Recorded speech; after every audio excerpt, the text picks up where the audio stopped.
Mi hermano se casó con mi prometida después de difundir mentiras de que yo la había engañado. Mi madre dijo, eligió al mejor hijo. Me fui de la ciudad y corté todo contacto. 3 años después, entré a su oficina como el nuevo director ejecutivo, y mi primera orden del día fue despedirlo frente a todos. Me llamo Miguel, tengo 29 años y esta es mi historia. Hace 3 años, mi vida se vino abajo de la peor manera posible. Vivía en una ciudad pequeña donde todos se conocían, trabajaba en una empresa de logística y estaba comprometido con Paula, una mujer increíble.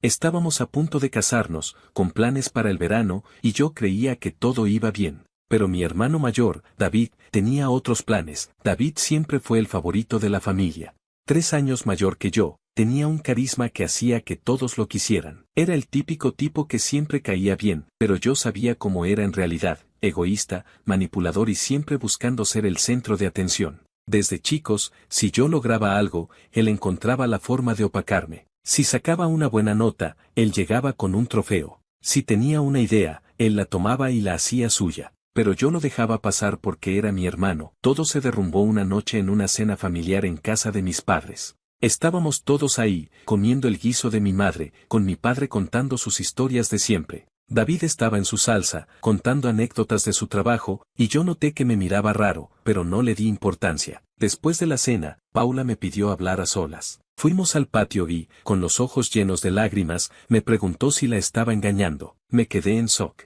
¿Engañarla? Jamás. Le dije que no, pero ella sacó su celular y me mostró mensajes. Eran capturas de una conversación entre yo y otra mujer, con frases cariñosas y planes para verse a escondidas. No entendía nada. Esos mensajes no eran míos. Alguien había creado un perfil falso con mi nombre y mi foto. Intenté explicárselo, pero Paula estaba destrozada. David me lo mostró, dijo. Dijo que lo descubrió y que tenía que decírmelo. Ahí lo supe. David. Siempre había sentido que envidiaba lo que tenía con Paula, pero nunca imaginé que llegaría tan lejos. Cuando lo confronté frente a mis padres, David actuó como si estuviera herido. Solo quería proteger a Paula, dijo con esa voz convincente que siempre usaba. Mis padres, como siempre, lo defendieron. Mi madre me miró con desprecio y dijo, Miguel, si hiciste algo así, asume las consecuencias. No culpes a tu hermano por ser honesto. Mi padre solo asintió, sin mirarme. Me sentí como si me hubieran apuñalado. La mujer que amaba y mi familia me daban la espalda por una mentira que David había armado. Los días siguientes fueron un desastre. Paula canceló la boda y me dijo que no podía confiar en mí. Intenté hablar con ella, pero me bloqueó de todos lados. Mis amigos, influenciados por los rumores que David esparció, se alejaron. Y mis padres fueron lo peor. Una tarde, mi madre me llamó para decirme que Paula y David estaban saliendo. Ella merece a alguien que la valore, dijo. David siempre ha sido el mejor hijo. Esas palabras me destrozaron. No solo perdí a Paula, sino que mi hermano la robó, y mis padres lo aplaudían. No podía seguir así. Me sentía traicionado, humillado. Pasé noches sin dormir, preguntándome qué había hecho para merecer esto. Una mañana, mirando una foto vieja con Paula, decidí que no me quedaría en esa ciudad, rodeado de mentiras. Empaqué una maleta, renuncié a mi trabajo y me mudé a otra ciudad, a cientos de kilómetros. No le dije a nadie a dónde iba, borré mis redes sociales, cambié mi número y corté todo contacto. Fue duro, pero también liberador. En la nueva ciudad, conseguí un trabajo en una empresa de logística. Era un puesto básico, pero me propuse destacar. Trabajaba más que nadie, me quedaba hasta tarde y aprendía todo lo que podía. Mi jefe, un tipo mayor con buen ojo, notó mi esfuerzo. «Tienes madera, Miguel», me dijo una vez. «Sigue así». Ese comentario me dio ánimos. El dolor de la traición seguía ahí, pero lo usé para empujarme. Cada vez que pensaba en David o en mis padres, trabajaba más duro. Tomé cursos nocturnos, estudié gestión, finanzas y logística.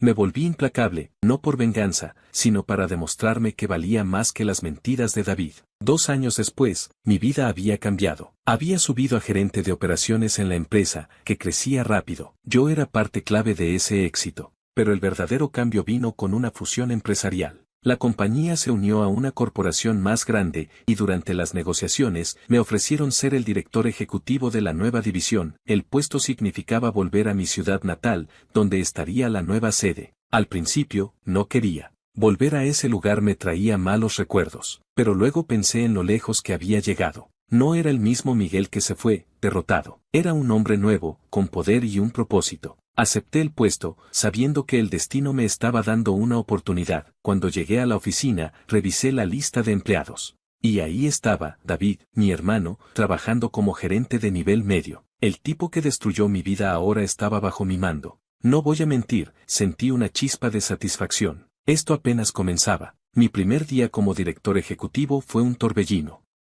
La nueva sede estaba en un edificio moderno en el centro de la ciudad, con ventanales enormes y un ambiente que gritaba poder. Me instalé en mi oficina, una esquina en el último piso con vista a toda la ciudad. Era un contraste brutal con el cuartucho donde empecé hace 3 años. Mientras desempacaba mis cosas, no podía dejar de pensar en David. ¿Sabría que yo era su nuevo jefe? ¿Cómo reaccionaría al verme? Decidí no buscarlo de inmediato. Si iba a jugar esta partida, lo haría con cabeza fría. Los primeros días me dediqué a conocer al equipo, revisar reportes y entender cómo funcionaba la división.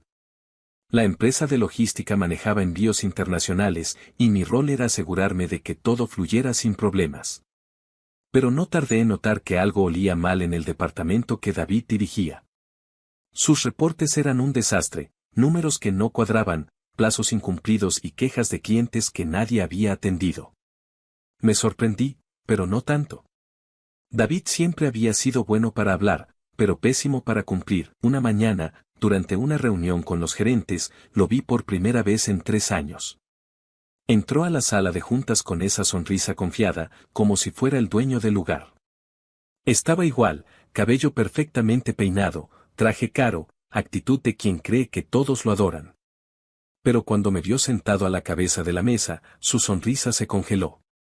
Por un segundo, vi el pánico en sus ojos, aunque lo disimuló rápido. Miguel, dijo, extendiendo la mano como si fuéramos viejos amigos. ¡Qué sorpresa!, le devolví el apretón de manos, manteniendo la calma. David, respondí, sin más. No iba a darle el gusto de mostrarle lo que sentía. La reunión siguió, pero noté que él apenas hablaba, algo raro para alguien que siempre quería ser el centro de atención. Después, cuando todos se fueron, se acercó. No sabía que estabas aquí, dijo, tratando de sonar casual. Felicidades por el puesto. Su tono era falso, y ambos lo sabíamos. No te preocupes, le dije. Voy a asegurarme de que todos aquí hagan su trabajo. Él asintió, pero vi cómo apretaba la mandíbula. Sabía que estaba en terreno inestable, y yo no iba a facilitarle las cosas. En las semanas siguientes, empecé a investigar más a fondo el trabajo de David. No fue difícil encontrar problemas. Sus empleados se quejaban de que era desorganizado, que delegaba todo y luego se llevaba el crédito.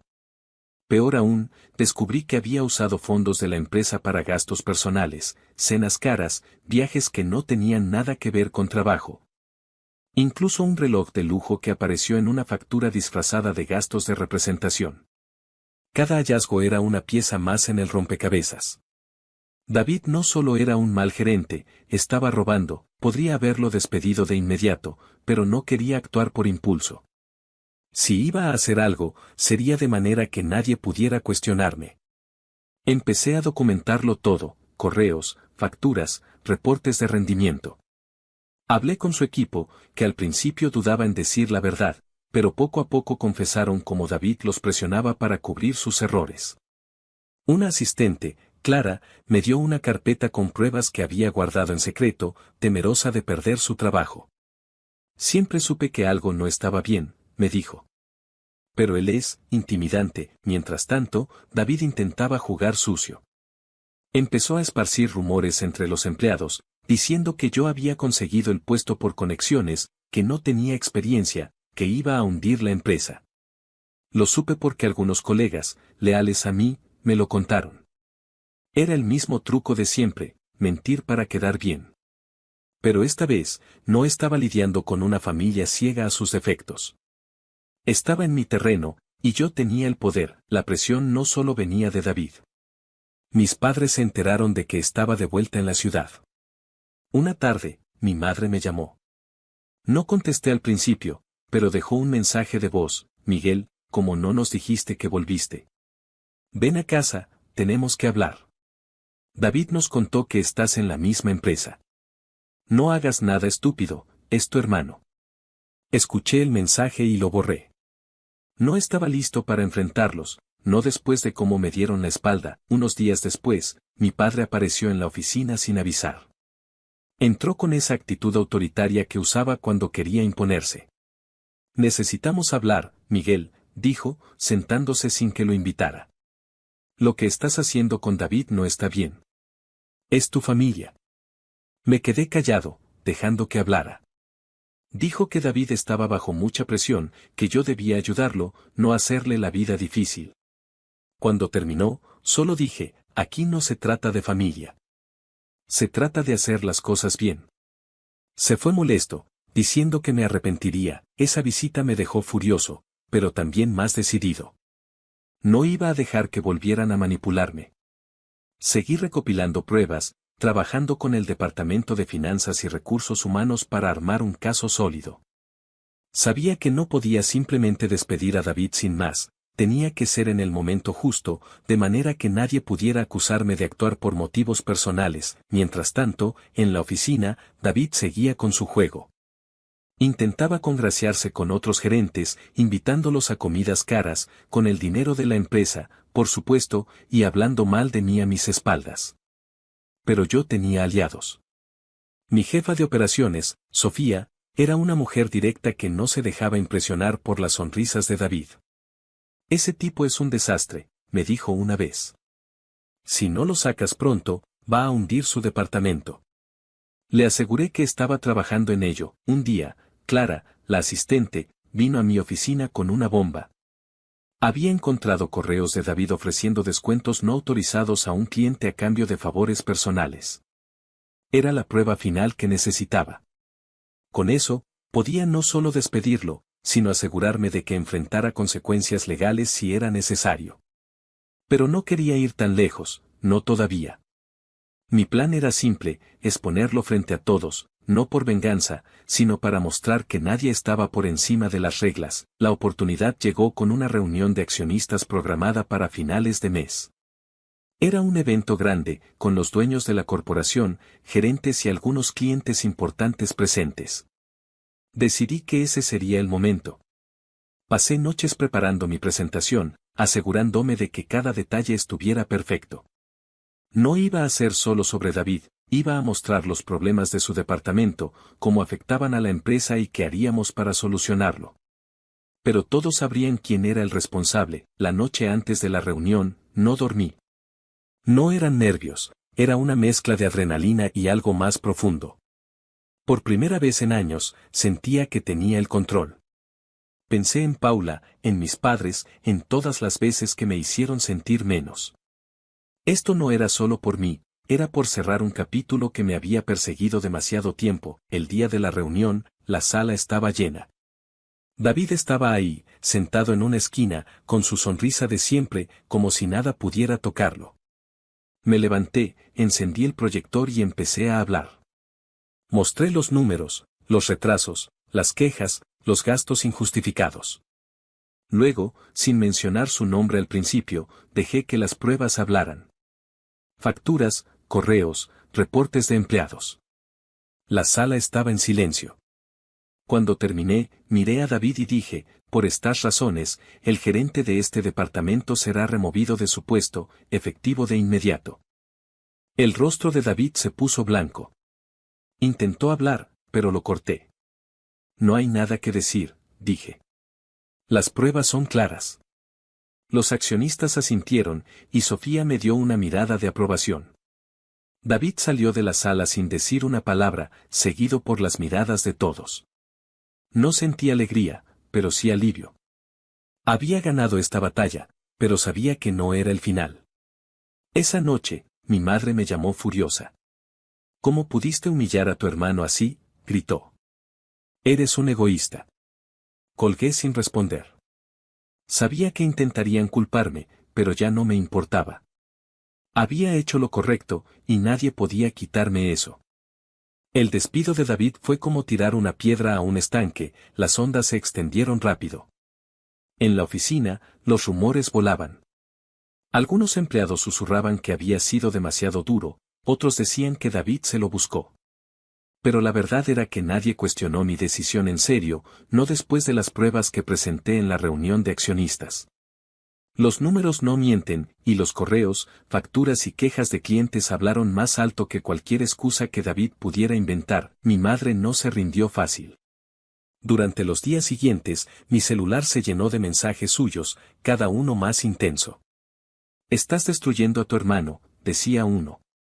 «Esto es lo que eres ahora, un hombre que pisa a su familia», decía otro. Mi padre también se sumó, enviándome un correo largo donde mezclaba sermones con súplicas para que arreglara las cosas. Hasta Paula, de quien no había sabido nada en 3 años, me mandó un mensaje: «No pensé que caerías tan bajo, Miguel». Lo leí, sentí un nudo en el estómago y lo borré. No iba a dejar que volvieran a meterme en su drama. En la empresa, las cosas eran otro mundo. La tensión inicial por el despido de David se disipó cuando el equipo vio que las cosas empezaban a mejorar. Nombré a Clara, la asistente que me ayudó con las pruebas, como gerente interina de su departamento. Al principio, ella dudaba, diciendo que no estaba lista para liderar. «Confío en ti», le dije. «Tú conoces el trabajo mejor que nadie». Clara se puso las pilas, y en poco tiempo, su equipo empezó a entregar resultados. Los retrasos que David dejó se redujeron, las quejas de clientes bajaron y hasta conseguimos cerrar un contrato grande que él había puesto en riesgo. Sofía, mi jefa de operaciones, me dio una palmada en el hombro después de una reunión. «Sabía que tenías agallas, pero esto fue un golpe maestro», dijo. Sonreí, pero no me relajé. Sabía que el trabajo apenas comenzaba, los accionistas estaban contentos, pero también exigentes. La fusión nos había puesto en el radar, y cualquier error podía costarnos caro. Me pasaba los días revisando reportes, negociando con proveedores y asegurándome de que todo estuviera en orden. Era agotador, pero cada pequeño logro me recordaba por qué había luchado tanto. Hace 3 años, estaba destrozado, sin rumbo, y ahora era el director ejecutivo de una división que manejaba millones. No era solo un trabajo, era la prueba de que podía levantarme. David, mientras tanto, no se quedó quieto. Clara me avisó que había estado llamando a algunos empleados, intentando convencerlos de que yo lo despedí por rencor. Incluso contactó a un par de accionistas, diciendo que tenía información delicada sobre mí. Pero sus trucos no funcionaron. Las pruebas que presenté eran sólidas, y nadie iba a arriesgarse a apoyar a alguien que había usado fondos de la empresa para pagar cenas caras y un reloj de lujo. Por primera vez, David estaba solo, sin su carisma para salvarlo. Una tarde, mientras tomaba un café en la oficina, recibí una visita que no esperaba.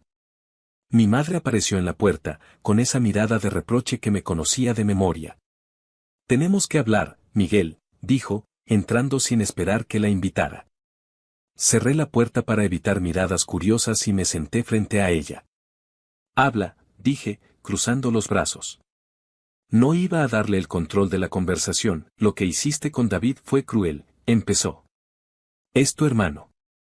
Siempre has estado celoso de él, y ahora usas tu poder para destruirlo. ¿Eso es lo que eres, un hombre que se venga de su familia?» Sus palabras me golpearon, pero no como antes. Hace 3 años, me habrían hecho dudar de mí mismo. Ahora, solo me hacían sentir cansancio. «No fue venganza», respondí. «Hice mi trabajo». David no cumplió, robó de la empresa, puso en riesgo a su equipo. «¿Qué querías que hiciera, que lo dejara seguir hundiendo todo?» Ella negó con la cabeza, como si no escuchara. «David está destrozado. No puede encontrar trabajo. Paula está molesta contigo. Nosotros, tus padres, estamos decepcionados. ¿No te importa tu familia?» Ahí fue cuando algo en mí se rompió. No de tristeza, sino de claridad. Me levanté, mirándola directo a los ojos. «Familia», dije. Hace 3 años, cuando David mintió sobre mí, cuando me quitó a Paula, cuando me dejaron solo, ¿dónde estaba la familia? Nunca me preguntaron mi versión. Nunca me defendieron. Y ahora vienes a decirme que soy el malo por hacer lo correcto. No, mamá. No soy yo el que rompió esta familia. Fueron ustedes. Se quedó en silencio, con los ojos abiertos, como si no pudiera creer que le hablara así. Luego se levantó, murmurando que me arrepentiría de darle la espalda a mi sangre. Cuando la puerta se cerró, sentí un peso levantarse de mis hombros. Por primera vez, no me sentía culpable. Había dicho lo que llevaba años guardando, y eso era suficiente. Esa noche, al llegar a mi apartamento, me senté con una cerveza y pensé en todo. La traición de David, la indiferencia de mis padres, el dolor de perder a Paula. Durante mucho tiempo, había cargado eso como una mochila llena de piedras. Pero ahora, poco a poco, la estaba soltando. No era felicidad, todavía no, pero era una especie de paz. Había enfrentado mi pasado y había salido adelante. Unos días después, mientras ordenaba mi apartamento, encontré una caja vieja en el armario. Dentro había una foto de Paula y yo, tomada en un viaje que hicimos hace años. Estábamos en un parque, riendo, con el sol de fondo. Por un momento, sentí un eco de lo que solía ser. Pero luego, algo cambió. Tomé la foto, la miré una última vez y la dejé caer al suelo. El marco se rompió, y los pedazos de vidrio se esparcieron. No los recogí. Esa foto era un recordatorio de un Miguel que ya no existía. En la empresa, las cosas seguían mejorando. Clara se asentó como gerente, y su departamento empezó a brillar. Los clientes confiaban en nosotros otra vez, y los accionistas me felicitaban por los resultados. Una noche, Sofía organizó una salida con el equipo para celebrar un contrato grande. Estábamos en un bar del centro, brindando con cervezas y riendo por primera vez en semanas. Por el jefe que no se rinde, dijo Sofía, levantando su vaso. Todos brindaron, y yo me permití disfrutarlo. No era solo un brindis por el trabajo, era por todo lo que había superado. De David supe poco después. Algunos excompañeros me contaron que intentó conseguir trabajo en otras empresas, pero su reputación estaba arruinada. También escuché que él y Paula tenían problemas, que ella lo culpaba por meterse en líos. No me importó. Esa parte de mi vida estaba cerrada. Mis padres dejaron de contactarme después de un último mensaje de mi madre, diciendo que esperaba que algún día entendiera lo que significa la familia. Lo borré sin responder. Ya no necesitaba su aprobación, ni su amor condicional. Unos meses después, mientras caminaba por la ciudad, pasé por un parque que me recordó a los días con Paula. Pero en lugar de dolor, sentí algo nuevo, libertad. Había tomado la traición, el dolor, y lo había convertido en mi fuerza. Era el director ejecutivo de una empresa que crecía, tenía un equipo que respetaba y, lo más importante, me tenía a mí mismo. No sabía qué vendría después, pero por primera vez en años, no sentía miedo. Había cerrado un capítulo, y el siguiente era mío para escribirlo como quisiera.